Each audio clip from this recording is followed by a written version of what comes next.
Sir, you are aware that on every occasion and whenever the report of the Union Public Service Commission was debated in this House, we had the advice of this House, and I am very happy to point out that gradually, whenever difficulties there were in the way of the working between the Union Public Service Commission on the one hand and of the Government of India on the other hand, have all been removed, and we have before us a report where they have clearly stated that there was no case in which the Commission's advice was not accepted by the government during the year under report.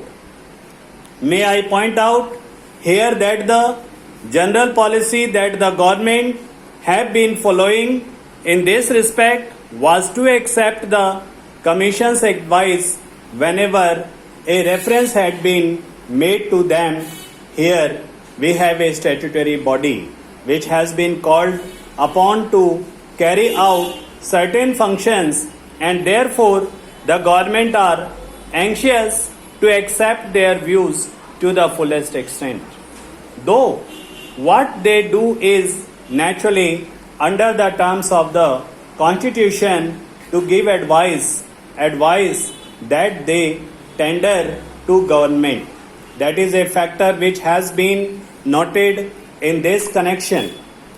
I would not like to deal a great length with the very illuminating report of the UPSC.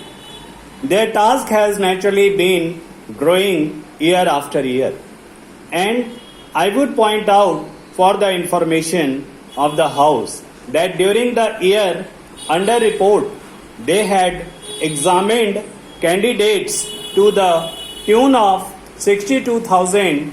So many candidates had appeared at various examinations. There are a number of services, 12 in all, so far as the central services are concerned, and 2 all India services are also concerned. In respect of them, we have a competitive examination held every year, and we accept their recommendations and make appointments thereupon. They have pointed out that in this year the number has increased by 6,000 over the number for the last year. They have also further dealt with the lists of qualified candidates that they had supplied. Incidentally, we might also note that the number of scheduled caste and scheduled tribes candidates has been increasing, though I must confess that it is increasing at a slow pace. This question was discussed by this House the other day when there was a debate on the report of the Commission. I might also point out incidentally in this connection that the Government of India had requested at the Allahabad University had agreed to have tuition classes for intending candidates for these examinations. To a certain extent, their number has been rising. It is hoped that some of the other universities also in the south in particular will come to the aid of the Government of India and start such tuition classes, because we are anxious that their number, consistent with the maintenance of proper standards of efficiency, ought to increase to the extent that it is possible. That also may be noted in this connection. The report has also pointed out how the number of candidates has been increasing in great proportions. They have also stated that the highest number in this respect of candidates appearing for the examination is at Delhi proper, where about 90,000 candidates, they say, have to appear for the examinations at different centers. That is the reason why they have made a proposal that the government should provide for proper or suitable or adequate halls for the purpose. All the examinations are not held at the same time, and government will consider this question is in as much as the UPSC has recommended this problem.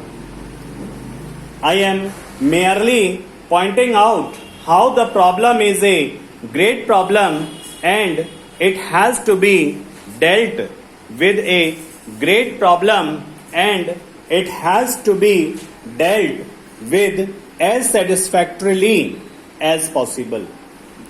In the course of this report, they have made other complaints, not the complaints about the non-acceptance of their advice, but they have incidentally made some complaints on certain other grounds.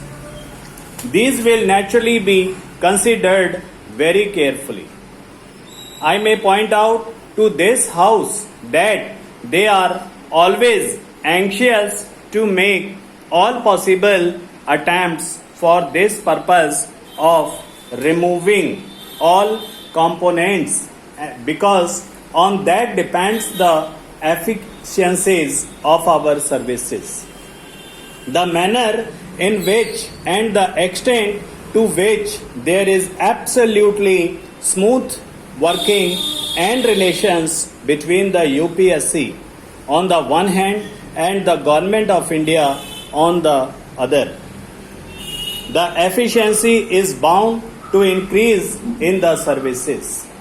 Therefore, these complaints that have been made by the UPSC in their latest report will always be examined, and I am quite confident that the House will agree that these complaints will receive due consideration. The complaints are, as I have stated, under various heads. For example, they state that in some cases the appointments are delayed. It is true that in some cases the appointments could not be made immediately. The reason is that after making reference to the UPSC, circumstances change.